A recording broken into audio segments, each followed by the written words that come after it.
Salut, je m'appelle Seb Muller et bienvenue sur ma chaîne YouTube USM Fabrication. Vous avez été nombreux à me demander un tutoriel de fraisage, donc c'est ce qu'on va faire. On va commencer par le tout début, le dégauchissage de la tête et le montage de l'étau. C'est parti. Avant d'attaquer le réglage de la tête, il faut déjà qu'on s'assure que la table elle soit plus ou moins irréprochable. Quand vous allez passer la main sur votre table, vous allez voir qu'elle est pleine d'aspérité, pleine de creux, pleine de bosses. Je parle là beaucoup pour les fraiseuses d'occasion, elles ont du vécu. Alors pour pallier à ce vécu justement, on va se munir d'une pierre à huile et on va enlever tout ce qui est bosse et tout ce qui est aspérité sur la table pour retrouver justement une planéité acceptable pour que les réglages qu'on va effectuer après ne soient pas faussés. Alors je vais vous montrer la technique. Je vous montre la technique sur une petite partie de la table, mais l'opération est à effectuer sur l'ensemble de la table. Parce que si vous le faites toujours au même endroit, souvent au milieu, c'est là où il y a le plus de bosse, au bout de 10 ans, votre table elle va être concave. Donc c'est vraiment une opération qu'il faut faire de manière régulière sur toute la table. Là, je vous montre juste sur une petite partie pour la technique. Alors déjà, il faut mettre un petit peu d'huile sur la table. Vous prenez votre pierre d'ébauche et vous faites des petits cercles. Alors, le tout c'est d'être régulier.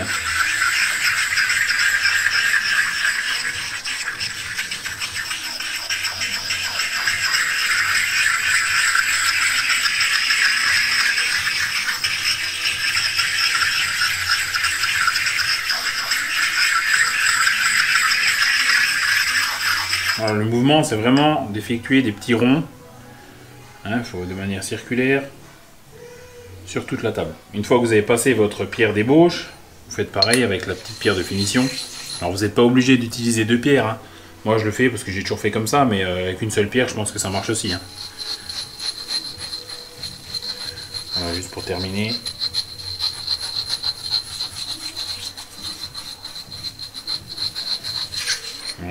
Et après ensuite vous essuyez la table et quand vous sentez plus d'aspérité, c'est que c'est bon.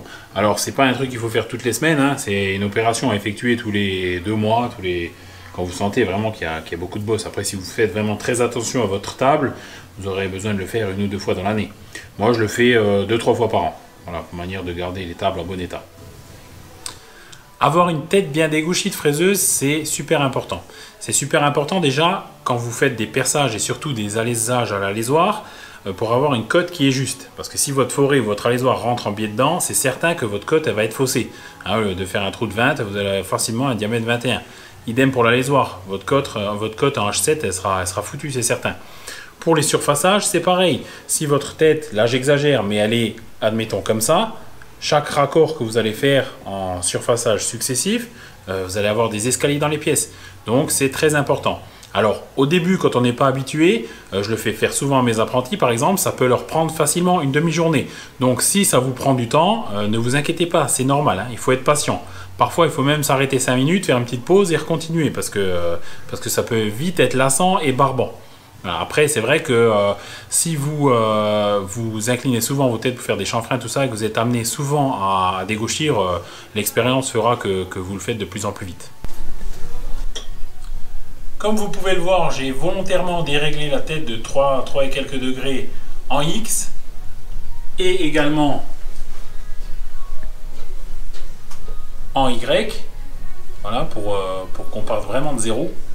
Donc la première chose à faire, c'est de visuellement, tout simplement à la main, de remettre les repères l'un en face de l'autre, s'ils sont pas parfaitement en face chez vous. Donc voilà, c'est ce qu'on va faire.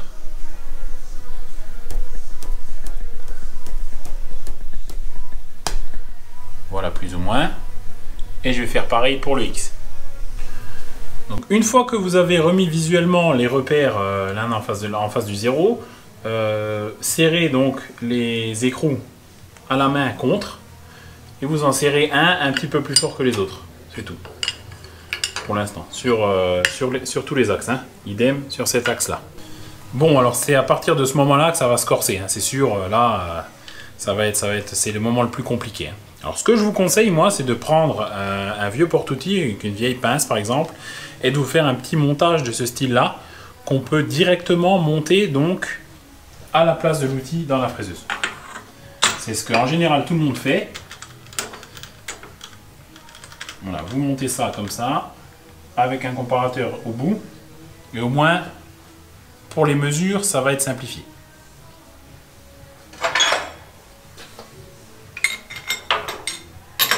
Serrer l'outil. Et ce qu'il faut également, c'est mettre le point mort de la machine. C'est-à-dire que vous mettez votre boîte à vitesse entre deux vitesses, comme ça, vous pouvez librement tourner la broche. Ensuite, bien sûr, il faut remonter la table pour venir en contact avec le comparateur. Donc là, je vais rapprocher la caméra pour qu'on voie ça plus en détail. Alors ma technique, c'est la suivante, mais il en existe d'autres, mais c'est celle que j'utilise depuis toujours et qui marche très bien. Donc j'ai rapproché mon comparateur donc, de la table et je vais venir glisser une cale en dessous. Voilà, et me mettre à 0. Tout simplement. Alors pourquoi je glisse une cale, hein, c'est tout simplement pour quand je vais pivoter donc, ma tête à 180 degrés pour aller mesurer l'autre côté, hein, c'est pour éviter que mon comparateur frotte à chaque fois contre la table et qu'il se dérègle. Voilà, tout simplement. Et pour ceux qui ont des tables vraiment en mauvais état, hein, c'est-à-dire avec des aspérités qu'on n'arrive pas à enlever, la cale, ça permet justement de lisser un petit peu tout ça. Hein. On aura une planéité qui est partagée, donc qui sera mieux. Voilà, donc je vais aller mesurer maintenant l'autre côté, la différence que j'ai.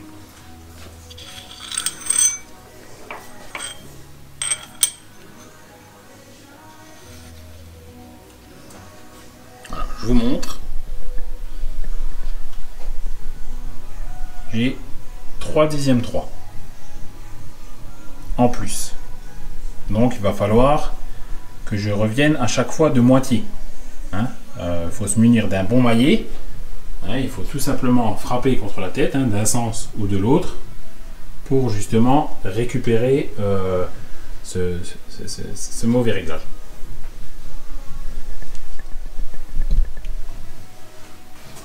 Alors il faut savoir une chose, c'est qu'on n'essaye jamais de régler les deux axes en même temps. On s'occupe d'abord d'un axe, ensuite on règle l'autre. Donc là, moi je commence toujours par l'axe DX, hein, c'est le plus embêtant à régler sur cette fraiseuse. Donc ce que je fais, je vais desserrer l'écrou que j'avais serré avant avec la clé. Je desserre l'écrou, je le remets contre la main. L'autre axe, je le laisse bloquer l'écrou, comme ça il ne bouge pas. Je me munis d'un bon maillet et je vais tapoter à gauche ou à droite en fonction des valeurs que je relève à chaque fois que je fais pivoter mon comparateur.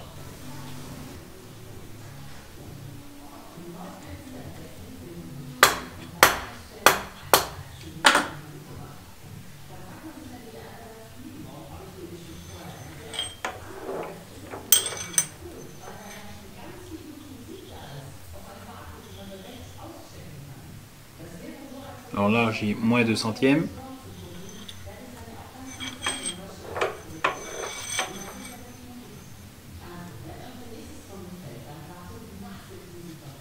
Plus 1/10,5.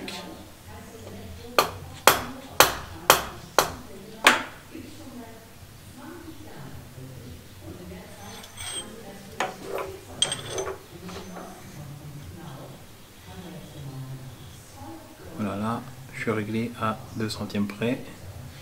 Alors là, énorme coup de chance. Hein. D'habitude, c'est beaucoup plus long. Là, j'ai vraiment eu du bol.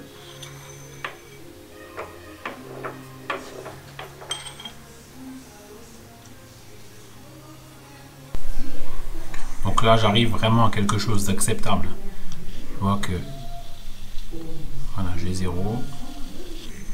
Je vais aller de l'autre côté.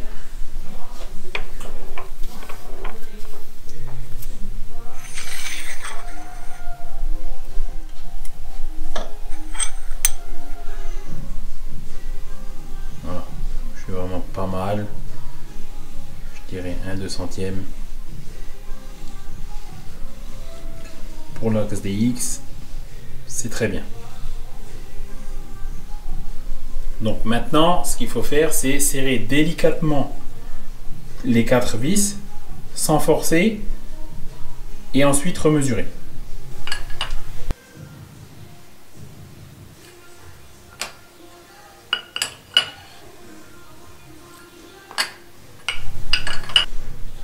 Alors voilà mon petit 0, une fois serrage. Hein. Je vais voir de l'autre côté.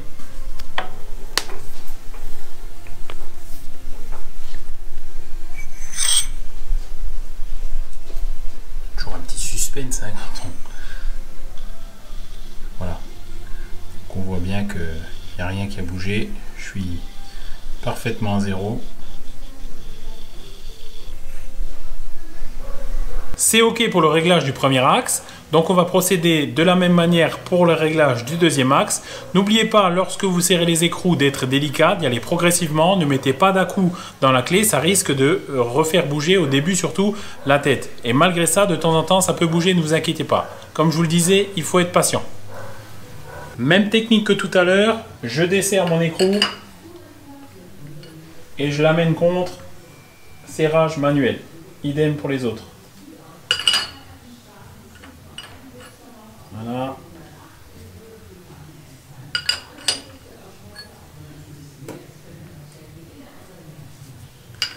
Voilà, maintenant c'est parti comme tout à l'heure, pareil pour le réglage.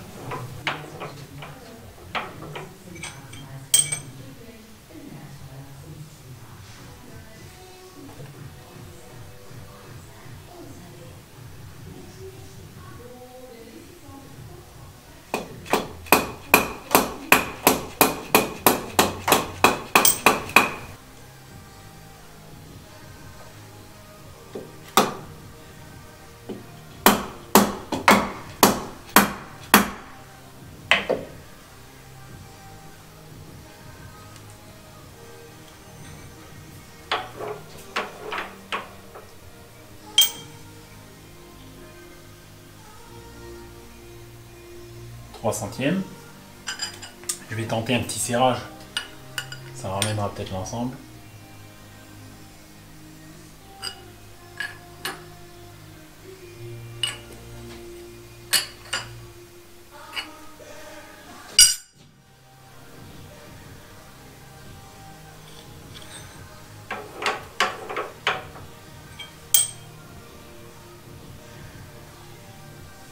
Voilà, là j'ai 2 centièmes.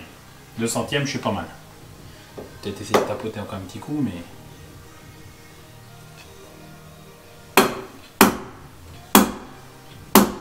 Là, comme c'est serré, je dois déjà taper beaucoup plus fort.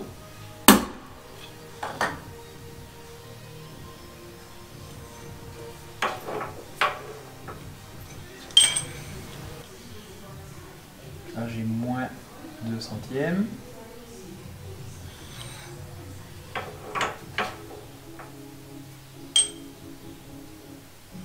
Zéro. Voilà, j'ai 0 partout. Là, je vais faire un serrage un peu plus franc.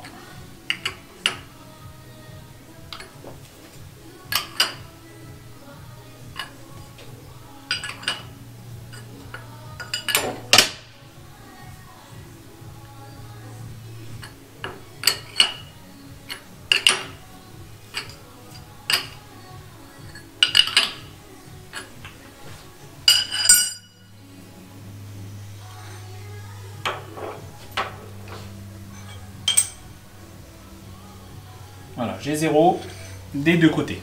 Donc, le réglage du Y est fait maintenant. Donc, ce que je peux faire, je peux bloquer correctement mes vis.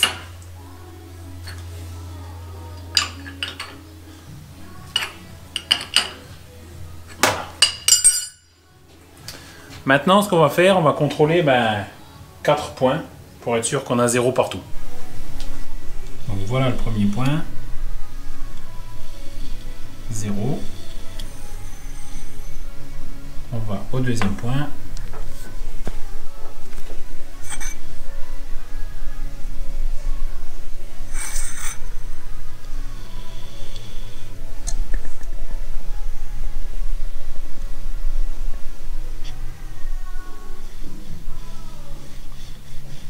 Moins 2 centièmes.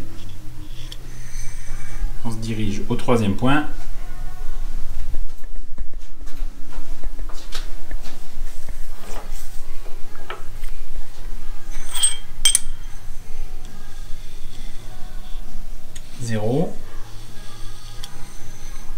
On va maintenant au quatrième point.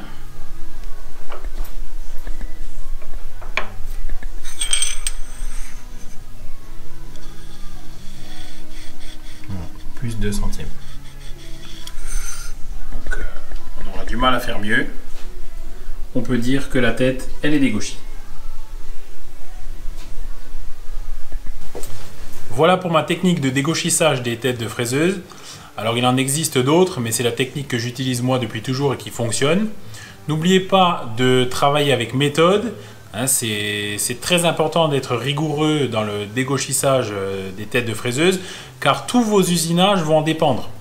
Que ce soit perçage, alésage, surfaçage, si vous avez une tête qui est mal dégauchie, ça vous ferait du mauvais travail. N'oubliez surtout pas de vérifier 2 fois si vous avez serré bien tous les écrous, parce que je vous laisse imaginer ce que ça donne si jamais vous ne les serrez pas. Il y a de fortes chances que vous vous blessiez ou que vous cassiez la machine. Alors si déjà on est dans le réglage, autant voir directement le montage et le réglage de l'étau, comme ça, le prochain tutoriel de fraisage, on pourra débuter par de l'usinage. Alors, en ce qui concerne les étaux, il n'y a rien de compliqué. Je vais juste vous donner mes petites techniques de montage, de réglage. C'est tout, c'est vraiment rien d'extraordinaire, mais ça peut vous aider également. La toute première chose à savoir, c'est déjà, est-ce que votre étau est équipé des petits systèmes, alors qu'on peut se fabriquer soi-même, hein, c'est des systèmes à petite cale épaulée comme ça, de système de centrage dans la rainure de la fraiseuse. Alors si vous n'en avez pas, je vous conseille vivement ou d'en acheter ou d'en fabriquer vous-même, hein, ça se fabrique très facilement. Déjà, ça va centrer votre étau dans les rainures, hein, quand vous allez le mettre en place, vous aurez moins à le régler.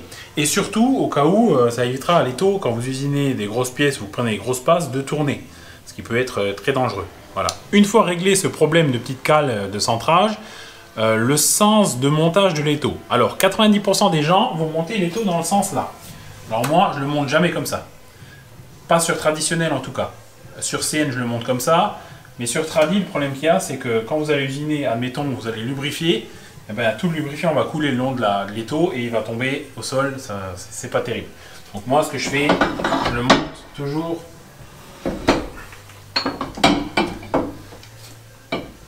dans ce sens-là. Voilà. Une fois qu'on est habitué à travailler dans ce sens-là, vous en changerez plus, hein. C'est vraiment super pratique. Le lubrifiant, il coule, il reste sur la table. Bon, après, vous aurez des copeaux partout, c'est normal, mais au moins, vous n'aurez pas de lubrifiant par terre et ça marche très bien. Ouais, la plupart des étaux, ils sont équipés également pour les petites pièces dont je vous parlais avant. Il n'y aura pas de souci. Voilà. Maintenant, je monte, comme d'habitude, mes petites brides.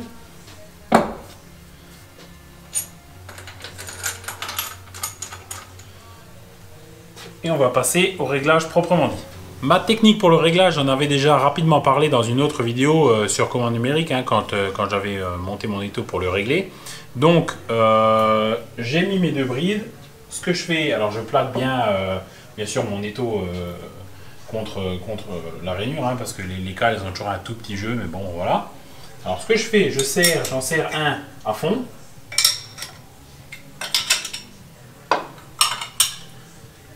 Voilà. L'autre, je le serre à la main, à peine un petit coup de clé. Ça, c'est la première étape. La seconde étape, comme d'habitude, mon petit maillet et avec mon comparateur, hein, mon support que j'ai. Vous pouvez aussi très bien, si vous n'avez pas de support, coller votre comparateur ici. Hein, mais c'est vrai que ce support-là est pratique. Voilà, je vais regarder.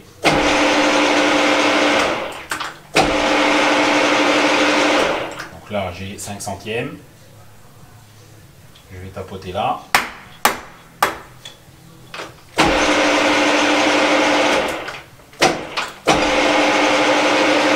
Voilà, je suis à 0.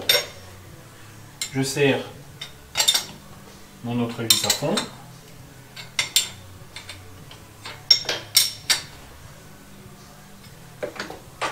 Je recontrôle encore une dernière fois.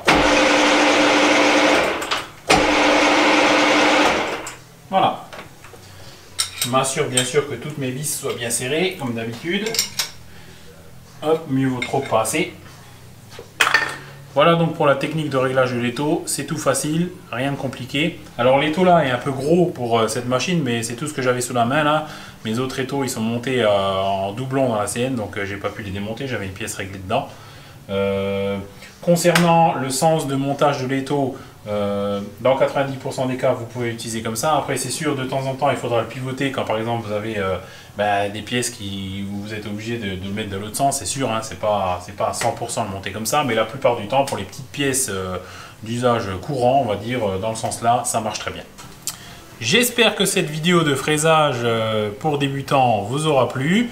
Pensez à liker, à partager. Venez faire un tour sur le groupe USM Fabrication. Et surtout, prenez du plaisir à usiner. Pensez à la sécurité. À la prochaine!